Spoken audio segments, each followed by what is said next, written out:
तो last part में Vegeta उस ऑरे को ख़त्म कर देता है जो कि टाइमलाइन ट्री से आ रही होती है। अब उसके आगे, लेकिन उससे पहले तुम वीडियो को लाइक करो, और अगर तुम्हें ऐसे ही मांगा सुनने पसंद है तो चैनल को भी सब्सक्राइब कर देना ताकि आगे आने वाली वीडियोस तुम्हें सबसे पहले मिल सकें। खैर, गोकू जब वापस से अपने होश में आता है तो वो देखता है उसके सामने दोबारा से कियोस मची हुई है और उसके सामने वजीटा पड़ा हुआ है। गोकू वजीटा के पास पहुंचता है और कहता है, वजीटा, आखिर तुम अपने मल्टीवर्स से बाहर क्या कर रहे हो? तुम यहाँ पे सर्वाइव कैसे कर रहे हो? और आखिर यहाँ पे क्या चल रहा है? मुझे क्या तुम एक्सप्लेन कर सकते हो? तो वजीटा एक्सप्लेन करने जा ही रहा होता है, लेकिन तभी वो बेहोश हो जाता है। जैसे ही वजीटा की आंखें खुलती हैं तो वो देखता है उसके सामने गोकू और गोहान है। वजीटा कहता है, सब कुछ ठीक हो गया गोहान, हमारी टाइमलाइन वापस से सही चलने लगी है, लेकिन टाइम वीवर ख़त्म हो गई है। गोहान कहता है, हम उसके बारे में बाद में सोचेंगे।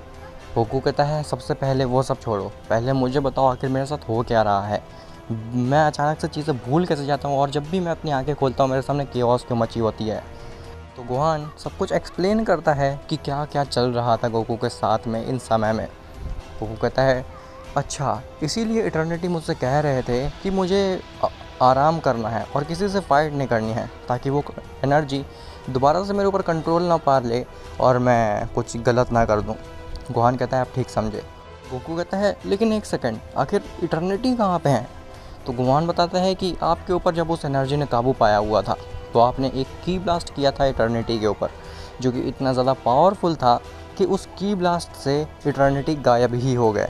गोकू कहता है, क्या वो एनर्जी सच में इतनी ज़्यादा शक्तिशाली थी कि गायब ही हो गया इटर्निटी केवल एक ही की ब्लास्ट से? तभी वहाँ पे अचानक से इटर्निटी आता है, जो कि कहता है कि गोकू, अब तुम मेरे हाथों से नहीं बच सकते हो। गोहान कहता है, शांत हो जाइए इटर्निटी, अब सब कुछ ठीक हो चुका है। गोकू एकदम शांत हो चुका है और उसके ऊपर से अब उस एनर्जी का काबू भी हट चुका है। गोकू कहता है, आखिर इटर्निटी आप कहाँ चले गए थे, क्या मुझे बता सकते हैं? तो इटर्निटी कहता है, गोकू, तुम्हारी की ब्लास्ट इतनी ज़्यादा ख़तरनाक थी कि उसने मुझे एक दूसरे डायमेंशन में ही फेंक दिया था, जहाँ पे मानो कि मैं एकदम से ट्रैप ही हो गया था, लेकिन काफ़ी मुश्किल से मैं उस डायमेंशन से बाहर निकल के आ पाया हूँ। खैर, आखिर टाइम वीवर कहाँ पे है? तो गोहान बताता है कि टाइम वीवर ख़त्म हो गई है, अब हमें ही टाइम लाइन को भी संभालना होगा। इटर्निटी कहता है, गोहान, टाइम लाइन्स का काम टाइम वीवर सही से नहीं संभाल रही थी, और ये जो भी प्रॉब्लम हुई थी ये उसी की नासमझी की वजह से हुई थी। इसीलिए गोहान, मैं चाहता हूँ कि अब से टाइम लाइन का जितनी भी चीज़ें हैं वो सब तुम संभालोगे। गोहान कहता है, लेकिन मेरे को तो कुछ भी टाइम से रिलेटेड चीज़ करनी आती ही नहीं है। तो इटर्निटी कहता है, तुम उसकी चिंता बिल्कुल मत करो। टाइम वीवर जहाँ मरी है वहाँ पे उसके एक रिंग होगी। वो रिंग जैसे ही तुम पहनोगे वैसे ही तुम किसी भी तरीके से टाइम लाइन को मैनिपुलेट कर सकते हो, इवन टाइम को भी अपने मुट्ठी में रख सकते हो। गोहान कहता है, ये वो रिंग इतनी ज़्यादा शक्तिशाली है तो फिर टाइम वीवर हमसे डरती क्यों थी, वो हमें ख़त्म क्यों नहीं कर देती थी? तो इटर्निटी कहता है, क्योंकि वो टाइम वीवर है, वो केवल टाइम लाइन्स को संभालती है, वो इटर्नल बीइंग नहीं है जो कि हम लोगों से पंगा ले सके। उसकी जो टाइम लाइन या फिर टाइम मैनिपुलेशन की एबिलिटीज़ हैं वो हम जैसे इटर्नल बीइंग्स के ऊपर काम ही नहीं करती। इसीलिए जो डार्क इटर्निटी का काम भी था वो छुप छुप के कर रही थी। खैर, गोहान और वजीटा उस टाइम लाइन के पास पहुंचते हैं जहां पे वो देखते हैं कि वहां पे सच में एक रिंग है जो कि फ्लोट कर रही है। गोहान कहता है, क्या यही वो रिंग तो नहीं है जिसके बारे में इटर्निटी बात कर रहे थे? मुझे लगता है कि यही वो रिंग है। ऐसा बोल करके गोहान उस रिंग को अपनी उंगली में पहन लेता है, जिसके बाद गोहान एकदम से शांत हो जाता है।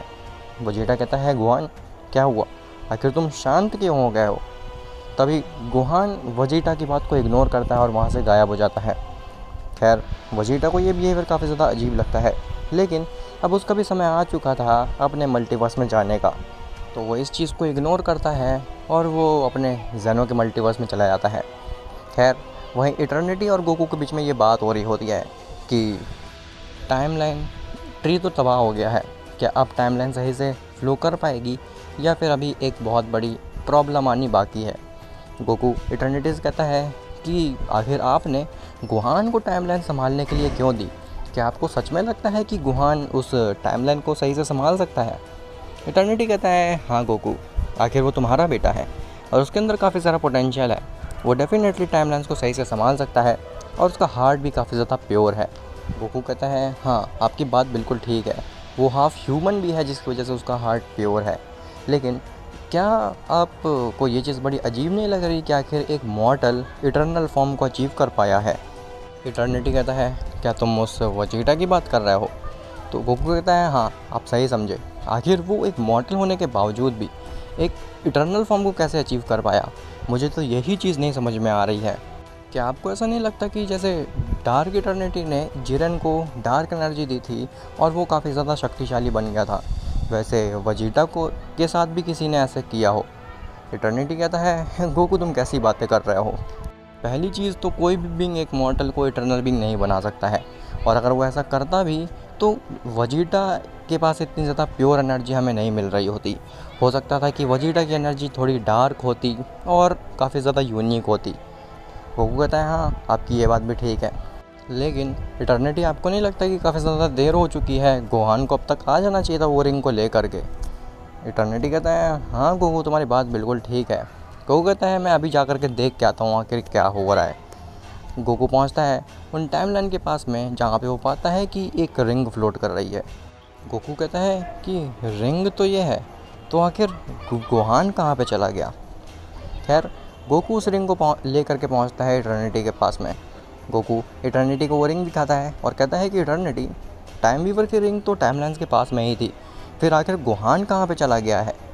तो इटर्निटी कहता है, ये तो काफ़ी अजीब बात है।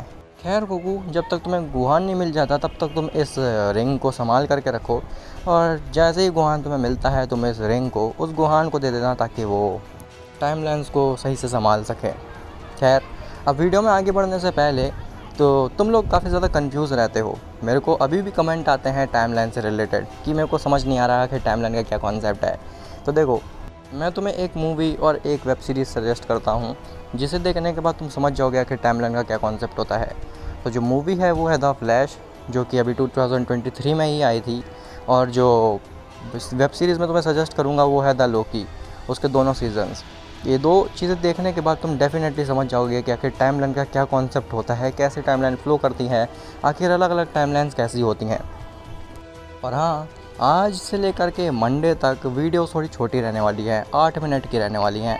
तो क्योंकि मैं तुम्हारे लिए एक दूसरी चीज़ पे भी काम कर रहा हूँ, 2-3 दिन तक तुम लोग एडजस्ट कर लो इस ड्यूरेशन से।